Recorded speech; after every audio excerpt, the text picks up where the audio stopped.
Assalamualaikum warahmatullahi wabarakatuh, dan salam sejahtera untuk kita semua. Pesepeda yang menggunakan pengolah data sering mengalami kebingungan.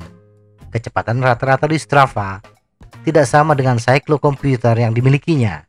Entah terjadi penurunan atau peningkatan kecepatan rata-rata, jarak total yang tidak akurat, dan lain-lain. Permasalahan ketidakakuratan data bisa disebabkan beberapa masalah: sinyal GPS yang buruk, setting siklokomputer yang salah, atau tingkat toleransi alat yang berbeda.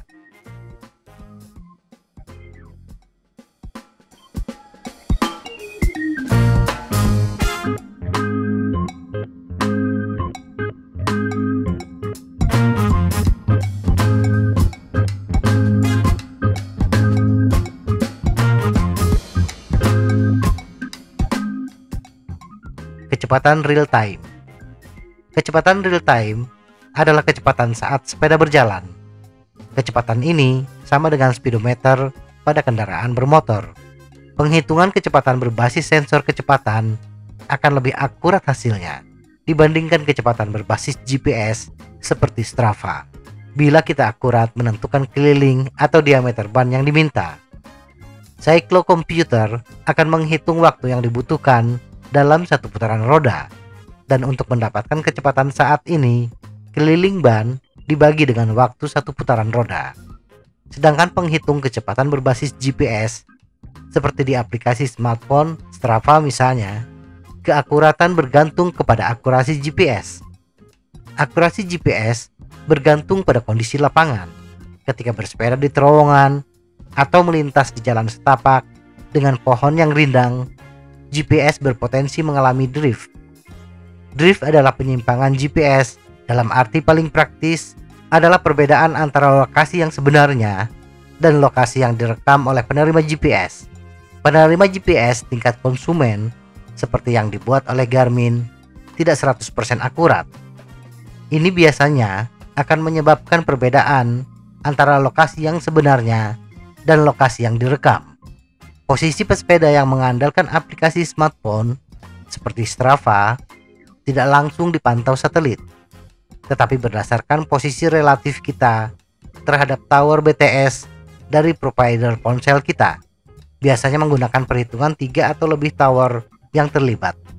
Dari kondisi ini, bila akurasi GPS smartphone kita bagus, hasil perhitungan kecepatan real time pun bagus.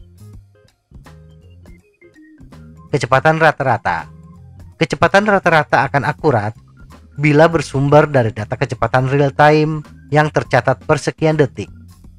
Tetapi mengumpulkan data kecepatan real time ini tidak ekonomis, membutuhkan ruang memori yang besar.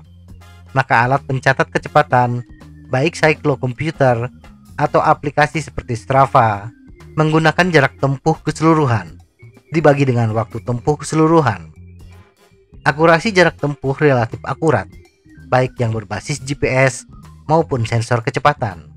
Tinggal menjumlahkan jarak tempuh tanpa membutuhkan memori yang besar. Permasalahan keakuratan muncul berkaitan dengan waktu tempuh, khususnya menentukan kriteria waktu berhenti, yaitu waktu yang tidak dimasukkan sebagai jumlah waktu tempuh. Sebagian besar siklokomputer memiliki fungsi mulai dan berhenti otomatis, tergantung bagaimana kita menentukannya. Biasanya waktu yang tercatat pada kecepatan di bawah 5 km per jam tidak dimasukkan sebagai waktu tempuh total, sehingga tidak mempengaruhi kecepatan rata-rata. Dalam bahasa gampangnya, argo waktu tidak naik. Nah, permasalahan muncul bagi penghitung kecepatan berbasis GPS. Sinyal GPS yang tidak akurat, terutama dalam kecepatan rendah dan kondisi lingkungan yang tidak mendukung, seringkali penghitung kecepatan menganggap pesepeda berhenti, sehingga waktu yang berjalan tidak dimasukkan sebagai akumulasi waktu tempuh. Ini yang menjadi penyebab kecepatan rata-rata lebih cepat dibandingkan kondisi sebenarnya. Nilai kecepatan rata-rata yang berbasis GPS akan lebih akurat bila kita tidak banyak berhenti dan sinyal GPS tidak mengalami gangguan. Semoga informasi ini bermanfaat. Tetap sehat. Salam goes.